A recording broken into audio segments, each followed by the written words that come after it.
A hard Wyoming winter pressed down on the land like a clenched fist.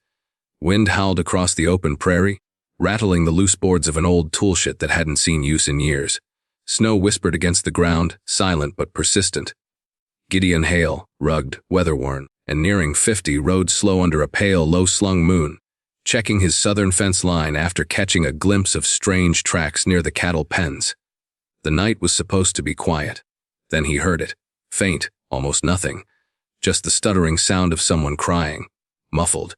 Desperate, he reined in his horse, every instinct from years of frontier living firing awake.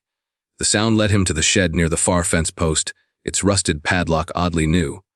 He stepped down from the saddle, fingers brushing the cold butt of the revolver holstered at his hip. He knocked once. Nothing, then again louder, still no answer, just that awful, low sobbing. With a swift kick, the lock gave way. The wooden doors groaned open on warped hinges, and the stink of damp straw blood and something human and frightened spilled out.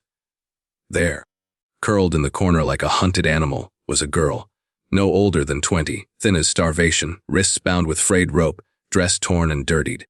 Her eyes went wide at the sight of him, unsure if he was rescue or another threat. He didn't speak, just dropped to one knee and pulled out his knife. She flinched. "It's all right," he said quietly. "Ain't no one gonna hurt you now." The rope came away rough and fast. She winced. That's when he saw the bruises on her back, ugly, fresh, and deliberate. Whoever did this wasn't just cruel. They meant to erase her. She grabbed his coat sleeve, eyes pleading. "Please, don't tell anyone I'm here." He didn't answer. He just shrugged off his duster, wrapped it around her shivering body, and lifted her like she weighed nothing. "I've seen bloodshed. I've buried brothers. But I've never seen a soul treated like livestock." He mounted the horse with her tucked close and rode hard toward his cabin, jaw clenched against the wind.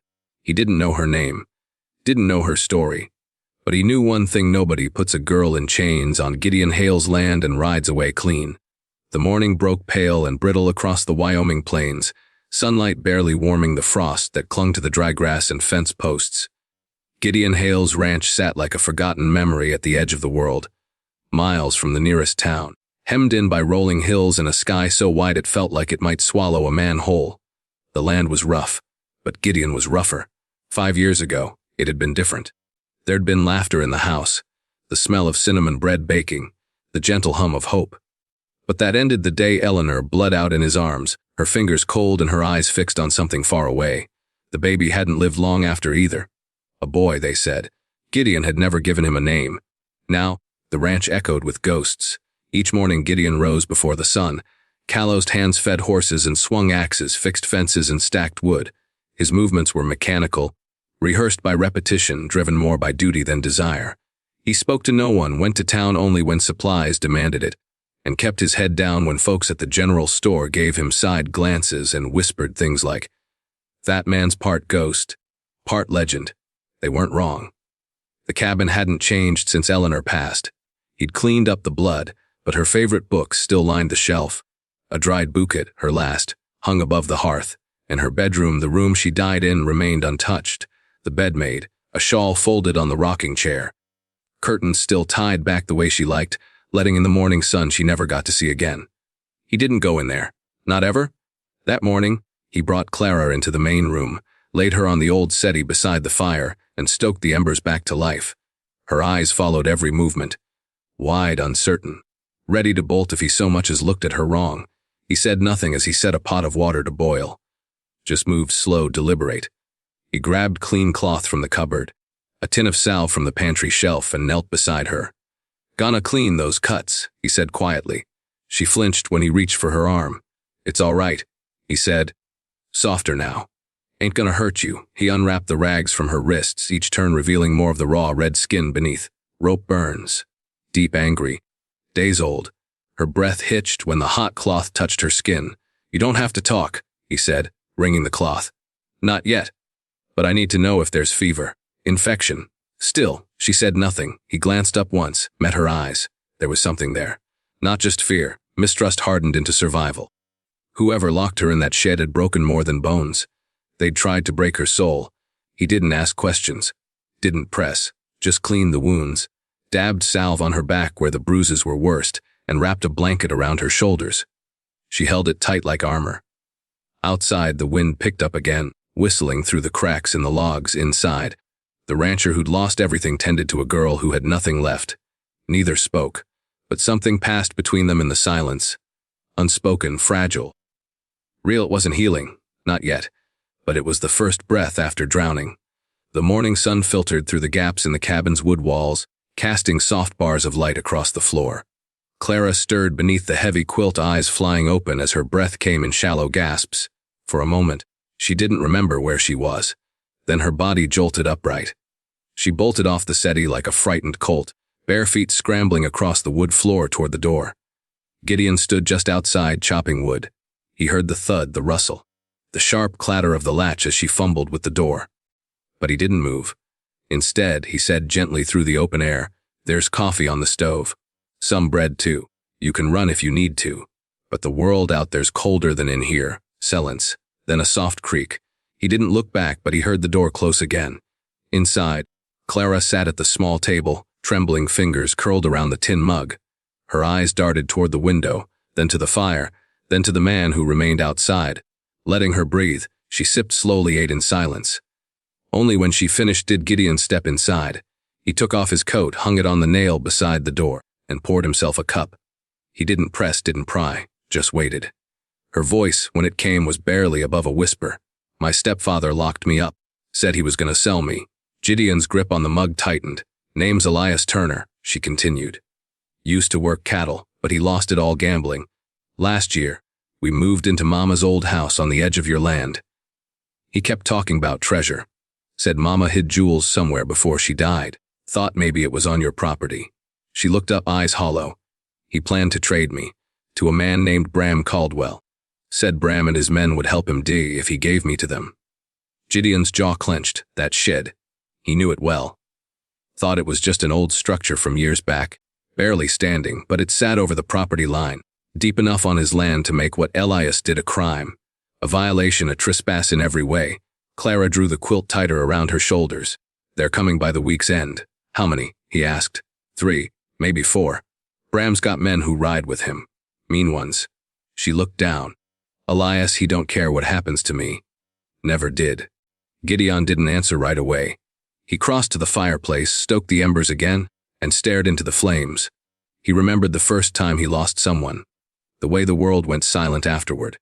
The way it stayed silent when no one came. He wouldn't let her be alone in that silence. "Then they won't find you here," he said firmly. "Not now." "Not ever." She blinked at him. "You don't understand. They'll come. Elias won't let it go." Gideon turned to her, his eyes steady. "They'll come," he said, "and I'll be waiting." The tension in the room thickened. A reckoning had been named. For years, Gideon had lived cut off from the world, locking his courage away with his grief. But this girl had been chained in a place he thought was his sanctuary. Her suffering had crossed the fence line. The past had come knocking, not with memories, but with blood. Outside, the wind began to rise again, sharp and bitter. Inside, the fire burned steady. His courage, once hidden, stirred to life, and this time it refused to stay silent. The days that followed moved slow, like honey poured over stone. Gideon kept to his quiet rhythm, feeding the livestock, checking the fence lines, mending what needed mending. But now there was another set of hands in the stillness. Clara stayed close at first, never more than a few paces from the house. She spoke little but watched everything. It was Gideon who broke the silence one morning. "Come on," he said, tossing her a pair of worn gloves. "Time you met the horses." She hesitated but followed, eyeing the animals with a mix of awe and fear. Gideon led her to a soft-eyed mare named Junebug, gentle and slow, more patience than speed. "She won't spook," he said. "She's older than most fences around here." Clara ran a hand down the mare's neck. The horse didn't flinch. For the first time since her rescue, Clara smiled. Barely. But it was there. That afternoon, Gideon taught her to ride. At first, she clung to the saddle horn like it might buck her into the sky. But with each lap around the paddock, her shoulders loosened. He walked beside her, one hand steady on the reins. Until she took control on her own, a montage of small victories followed. Her laughter echoing off the canyon walls, her boots covered in dust, her braid catching in the wind. Each day she rode farther. One night they sat by the fire beneath a bruised sky, the stars stretching cold and endless above. Clara stared into the flames, silent for a long time before speaking. He used to tell me I was cursed, she said. Said my mama brought sickness and I brought bad luck. That's why he kept me. Said no one else would want something broken. Gideon stirred the coals with a stick, then looked up at her, his voice low. Man told me I let my wife die. That I should have done more. I believed it for a long time. She looked at him. You, he nodded. Turns out grief lies louder than most folks ever will. Clara's eyes shone in the firelight. Not from tears, but from something raw and opening. Something like understanding. The next day, while Gideon was out repairing the south fence, he returned to find the windmill, long dead, rusted through, whirring quietly in the breeze. Clara stood below it, Grace on her arms, tools scattered around. Thought you said it was hopeless, she said. I did. Well, she shrugged. Guess I'm too stubborn to listen. He stared at her, half in disbelief, half in admiration. Mama taught me things. Back when she was alive, Clara added. Fixing things made her feel like she still had a say in the world. Gideon watched the blades turn against the sky. Her presence had shifted something. Not just the house, not just the chores, but the silence itself. It wasn't heavy anymore. It hummed with life that evening. His inner voice returned, softer than it had been in years. Her laughter sounds like spring water on dry stone. Something I thought the prairie stole forever. But not all signs pointed to peace. That night, as Gideon patrolled the far ridge with his lantern, he spotted dust rising in the distance. Too far for travelers, too early for a supply run. Riders watching. Waiting, he said nothing to Clara. But the next morning he began work on the perimeter, reinforcing the barn doors, checking every latch and bolt, stacking firewood near the porch. When Clara noticed, she didn't ask questions. She just rolled up her sleeves. I want to help, she said. You don't have to. I know. I want to, he nodded once. Together, they patched the fencing with barbed wire, hammered shutters into place, and stacked provisions in the cellar. Each task done side by side, each nail-driven forging something more than security. It was trust, earned not in grand gestures, but in shared silence, sweat, and small, steady acts of care. And though the threat hadn't yet arrived, something inside both of them already had a reason to stand, a reason to fight, and maybe, just maybe, a reason to hope. The sun hung low when Gideon saddled up, heading into town for supplies. Clara stood on the porch, arms crossed against the wind, watching him ride out. It's just a day, he said, trying to reassure her. But she didn't smile, he didn't either. In town, things felt off. The saloon was quieter than usual, the general store clerk didn't meet his eyes. At the sheriff's office, a fresh sheet tacked to the wall stopped him cold. 1 Piram Kel deal robbery, assault, murder, armed and extremely dangerous. Below Caldwell's snarling sketch were smaller images, his gang. One of them had a scar across his cheek Gideon recognized from childhood stories. Legends, they'd said. Monsters, more like. Sheriff Martin stepped out, adjusting his hat. You know them? Closer than I'd like, Gideon muttered. Martin sighed. Stagecoach last month. No survivors. Town still burying what's left. You gonna stop them? The sheriff looked away. Got 6 deputies. That gang rides 10 strong. You want prayers or paperwork, I can help. But a shootout, that's suicide. Gideon said nothing. Just stepped inside. There, behind the front desk, he signed a legal petition. Petitioning custody for Clara under emergency guardianship. You sure about this? Gideon didn't answer. He just signed. At the general store, he loaded up dynamite, rifle rounds, black powder. The clerk rang him up in silence, his hands trembling as he bagged the cartridges. As Gideon tied the crates to his saddle, a little boy across the street whispered to his mother, "Is that the man fighting Bram?" The mother pulled the boy close and hurried away. The whole town knew, and none would come. Back at the ranch, dusk hadn't yet settled when Gideon noticed the flicker of movement near the edge of the trees. Too low for deer, too still for wind, he grabbed the shotgun from the porch. Clara. Inside, he barked, but she was already behind him, rifle in hand. Back window, she said. I saw something. Seconds later, 2 shapes emerged from the shadows. Caldwell's scouts, blades drawn, faces painted with the thrill of cruelty. One lunged forward. Crack! The shot rang out sharp and true. Clara's hands steady on the trigger. The first scout crumpled. The second ran right into Gideon's fist. A blow, then a boot to the gut. The man fell hard, coughing blood and dirt. Gideon dragged him to the barn, tied him to a beam, and pressed the rifle barrel against his knee. You talk, or you limp forever. The man spat blood, but his smirk faltered. They're coming, he rasped. Your friend Elias and Caldwell. 6 more behind them. Sunrise. And if I send you back, they'll still come. Gideon pressed harder. The man caved. They want the girl. And the gold, what gold? Her ma, he sneered. Word is she hid a cache worth thousands. Caldwell thinks it's buried somewhere on your land. Gideon's stomach turned. So this wasn't just cruelty, it was greed. He leaned in close. You go back, he whispered. Tell them this land eats thieves. Tell them the next grave won't be empty. Then he cut the scout loose and gave him a battered horse. As the man rode off into the dark, Clara stepped out of the barn. You let him go. I wanted him afraid, she nodded. That night they worked side by side. Gideon set dynamite traps near the eastern ridge. Ryan forced the cellar, mounted lanterns where shadows might hide an enemy. He checked and rechecked every rifle. But the fear had settled in deep.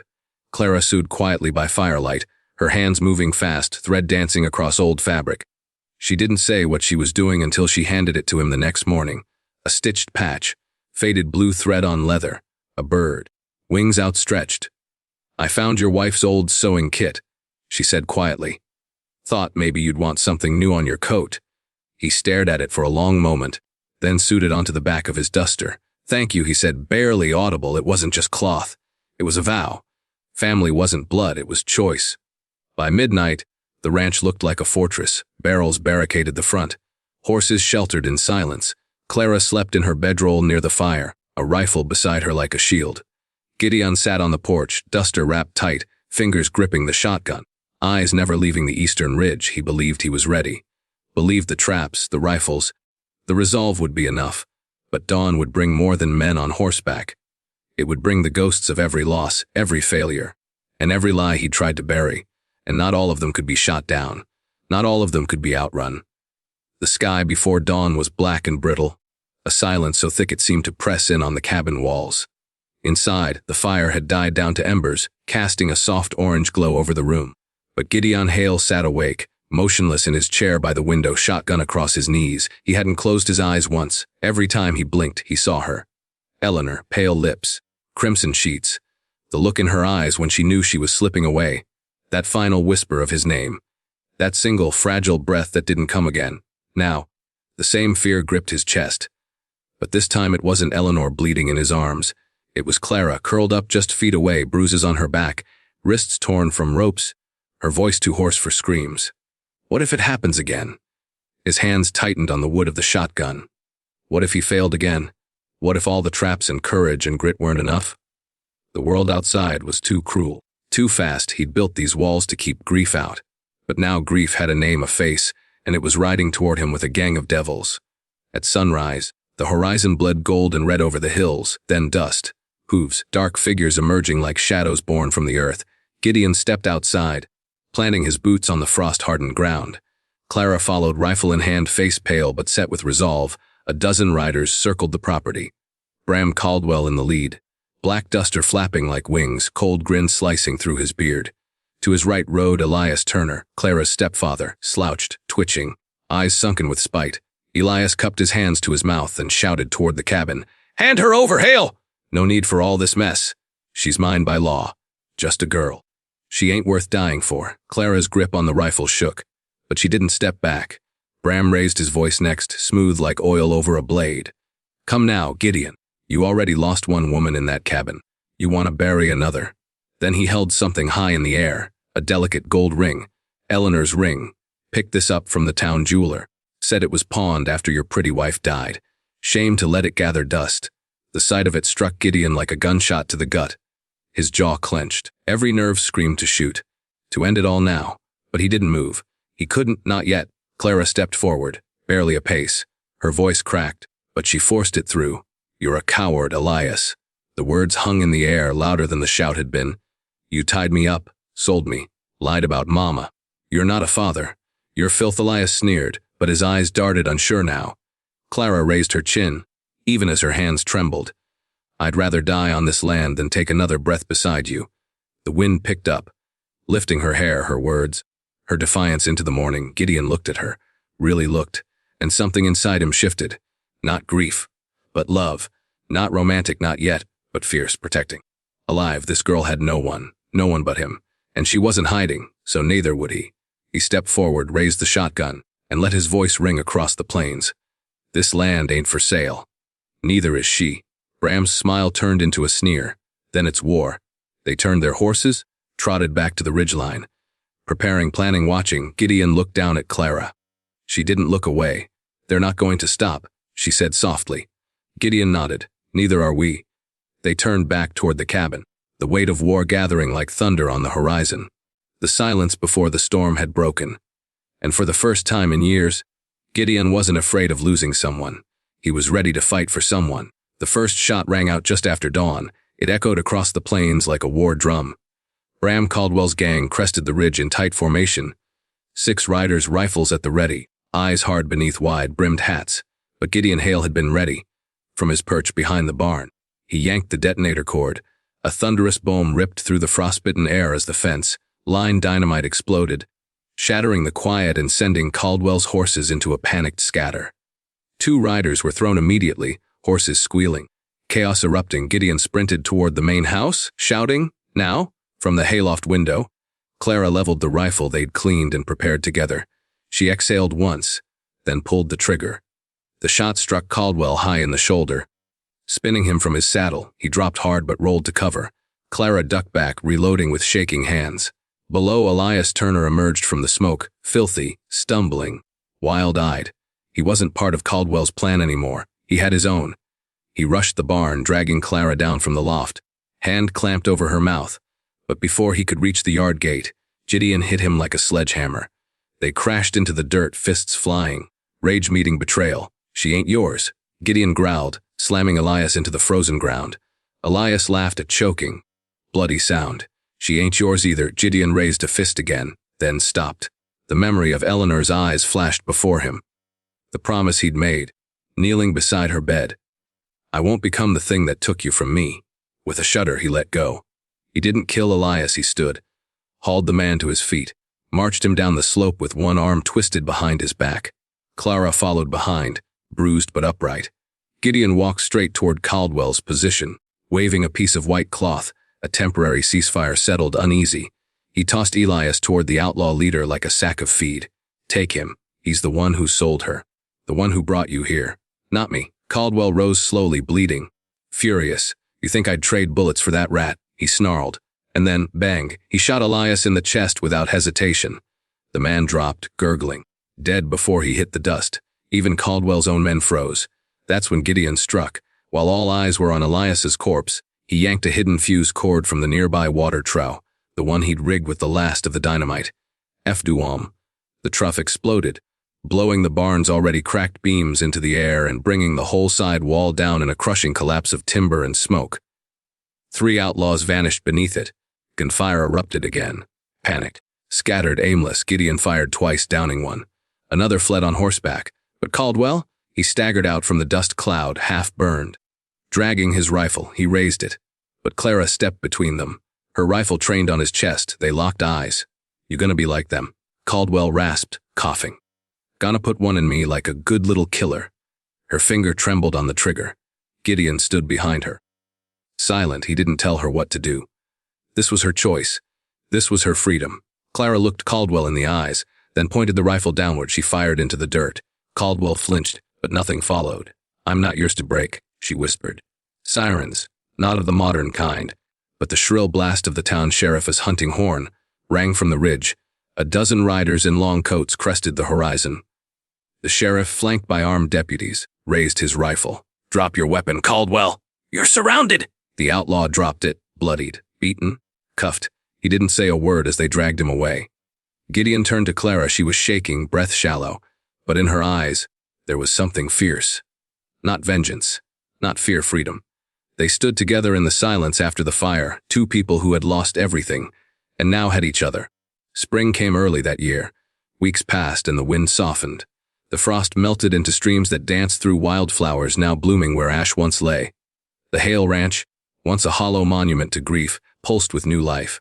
Charred beams had been replaced with fresh lumber. The barn stood tall again, its roof patched and painted.